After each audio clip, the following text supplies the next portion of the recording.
Hello everyone. Today I am going to teach you class 10th chapter number 1. The chapter name is chemical reaction and equation. देखिए chemistry का पहला chapter शुरू हो रहा है chemical reaction and equation, तो उसको शुरू कर रही हूँ। एक चैप्टर केमिस्ट्री का, एक बायो का, एक फिजिक्स का। इस तरह से मैं 10th क्लास के लिए आज से सीरीज शुरू कर रही हूँ और इनकी डाउट क्लासेस आपको संडे के दिन मिल जाएगी। आप कमेंट में डाउट्स पूछिएगा और फिर मैं संडे को इसका डाउट क्लासेस का एक सेशन बना दूँगी जिसमें आपके डाउट्स क्लियर होंगे। तो काइंडली इसे अच्छे से वॉच कीजिए। कुछ समझ नहीं आता है तो ज़रूर मुझसे पूछेगा और प्लीज़ सब्सक्राइब माय चैनल, ठीक है। तो फर्स्ट आपका चैप्टर शुरू हो रहा है। Best of luck for your exams. पहले तो आप बोर्ड एग्ज़ाम्स के लिए पहली बार आ रहे हो, आप सबका इस चैनल में स्वागत है और 10th क्लास में भी न्यू सेशन शुरू हो रहा है। बच्चे वेट नहीं करेंगे, 10th क्लास में सबको अच्छे मार्क्स लाने हैं, अच्छी अपनी पसंद की सब्जेक्ट्स चूज़ करने हैं। So that best of luck for you. So हमारा चैप्टर शुरू हो रहा है केमिकल रिएक्शन एंड इक्वेशन। तो साइंस का पहला चैप्टर केमिस्ट्री का केमिकल रिएक्शन एंड इक्वेशन। तो केमिकल रिएक्शन जब भी होता है, कहीं पर भी होता है, आप लैब में करो या आपकी डेली लाइफ में हो, जैसे आप दूध से दही जमाते हो तो आपका एक रिएक्शन है ना, एक पहले मिल्क का कंपोजिशन अलग होता है और जब वो कर्ड बन जाता है, दही बन जाता है, तो वो थोड़ा सेमी सॉलिड हो जाता है, थोड़ा लिक्विडिफाई होता है, बट प्योर लिक्विड नहीं रहता है, वो थोड़ा सा जम जाता है, दही बन जाता है। तो कुछ कुछ रिएक्शंस ऐसी होती हैं, जैसे हम खाना पहले अनकुक्ड होता है, गेहूं का आटा लाते हो तो वो किस फॉर्म में होता है, और जब आप उसमें वाटर मिक्स करके उसको प्रॉपर निटिंग कर देते हो, उसकी पूरी गुथाई कर देते हो, तो वो कैसा हो जाता है। और उसको काफ़ी देर तक अगर घर में छोड़ दिया जाए, फ्रिज में ना रखा जाए, तो वो फर्मेंट होके कैसा हो जाता है, उसमें कार्बन डाइऑक्साइड गैस भर जाती है। तो इस तरह की रिएक्शंस जो आप देख सकते हो, फर्मेंटेड चीज़ें कैसी होती है, जैसे इडली डोसा जब बनाया जाता है तो वो फर्मेंट हो जाता है ना, वो थोड़ा सा उसमें फ्लफीनेस आ जाती है।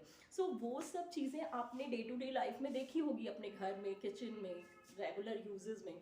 सो उन्हीं के बारे में डिस्कस करते हुए फिर मैं रिएक्शंस की तरफ आपको लेके जाऊँगी।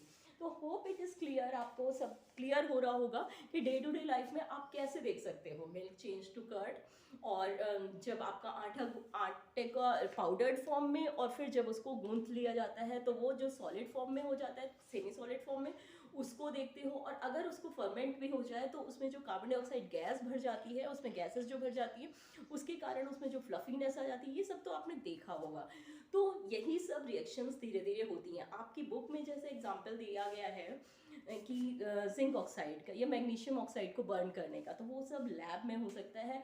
नॉर्मल एक घर में बच्चे नहीं देख सकते, और लैब में भी जब टीचर्स लेके जाएंगी तो आपको दिखाएंगे कि मैग्नीशियम रिबन को जब उससे जलाया जाता है तो वो वाइट पाउडर में चेंज हो जाता है, वाइट कलर में। पहले तो मैग्नीशियम रिबन जैसा नॉर्मल पेपर जैसा रहता है, जब उसको ऐश किया जाता है, जलाया जाता है, तो वो वाइट कलर का पाउडर्ड सब्सटेंस बन जाता है। तो कोई भी चीज़ जो जब उसकी रिएक्शन में, उसकी स्टेट में चेंज लाया जाता है, तो वो उसमें कुछ फिजिकल अपीयरेंस चेंज होता है, कुछ उसका कलर चेंज होता है, कुछ उसमें टेम्परेचर चेंज होता है। अब हमने टेम्परेचर दिया ना, किसी चीज़ को जलाया, मतलब उसका टेम्परेचर में चेंज किया। हम पानी ही है, उसको जमा देते हैं, जब आइस को हम फ्रीज़र में रख देते, पानी को फ्रीज़र में रखते हैं, तो वो जो आइस फॉर्मेट होती है, तो मतलब हमने टेम्परेचर का उसका चेंज किया, तभी तो उसके क्रिस्टल सॉलिड में चेंज हुए। पहले वो लिक्विड थे, चेंज हुए किसमें, सॉलिड में।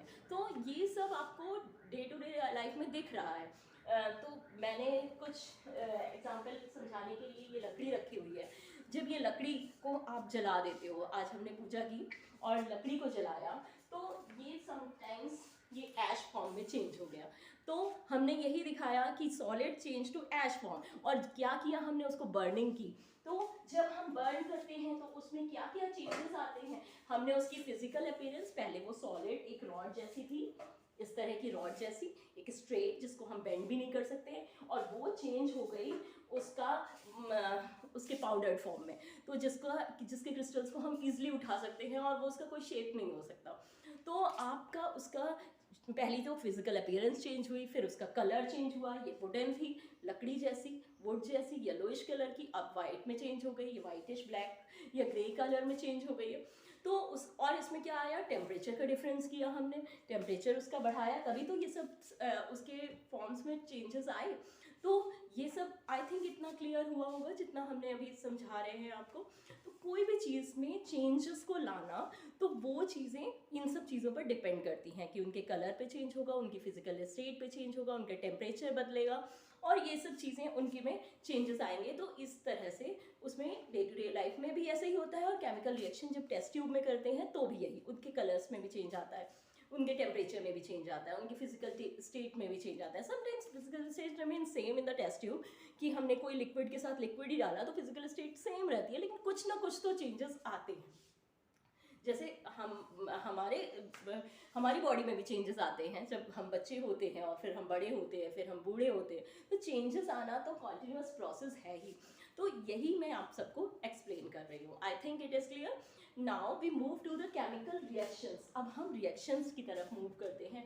तो रिएक्शंस जैसे आपके में बताया गया है बुक में, कि हमने कहा, जब हमने उसमें बुक में भी आपके में है कि मैग्नीशियम का एक पेपर लिया, उसको बर्न किया, उसको जलाया, तो वो वाइट कलर के पाउडर्ड सब्सटेंस में चेंज हो गया। अब इसी को अगर रिएक्शन में लिखना है तो हमने लिख दिया मैग्नीशियम, मैग्नीशियम को बर्न किया मीन्स उसको ऑक्सीजन से कनेक्टेड है, तो वो ऑक्सीजन के साथ जलाया गया तो बनेगा क्या, मैग्नीशियम ऑक्साइड। मैग्नीशियम जब ऑक्सीजन के कांटेक्ट में लाया जाता है तो बनता क्या है, मैग्नीशियम ऑक्साइड। अब ये लिखने में इतना लेंदी हो रहा है तो हमने इसका फॉर्मूला डिराइव कर दिया। हमने कहा जैसे पानी को हमने H2O कहा है, हाइड्रोजन को H से सिंबलाइज किया जाता है या H2 लिखा जाता है, ऑक्सीजन को O2 लिखा जाता है, उसी तरह हम इसको चेंज कर देते हैं सिंबॉलिक फॉर्म में। मैग्नीशियम को Mg से डिनोट करते हैं, M कैपिटल और G स्मॉल, एंड देन उसमें ऑक्सीजन के हमेशा कभी भी कोई भी गैस निसेंट फॉर्म में या सिंगल एटम्स में नहीं रहती, इसलिए उसमें उसके जितने भी एटम्स का मैंने जब 9th क्लास में आप लोगों को एटम्स का की बॉन्डिंग सिखाई थी, जितने भी एटम्स की बॉन्डिंग होती है उतने ही मॉलिक्यूल्स उसमें लगा दिए जाते हैं। तो oxygen O2 next to form MgO, ठीक है। लेकिन हमने ये एज इट इज लिख दिया है, तो बट क्या ये बैलेंस है, ऑक्सीजन के तो 2 हैं और यहाँ पर एक मॉलिक्यूल लिखे हुए हैं, Mg का एक है, ठीक है मैंने Mg एक लिखा लेकिन ऑक्सीजन तो नहीं है, तो ये बैलेंस तो नहीं हुई। तो हमें इसको बैलेंस, अब कोई भी रिएक्शन होगी पहले तो वो नॉर्मल हमने इंग्लिश के वर्ड टू वर्ड में लिख दिया, फिर उसका साइंस में हमने सिंबल देखा, सिंबल के फॉर्म में लिखा। अब हम देख रहे हैं कि बैलेंस नहीं है क्योंकि ऑक्सीजन को कहीं O2 लिखा है और प्रोडक्ट, और हमने जब 9th क्लास में आपको समझाया था या आप भी पढ़ के आए होंगे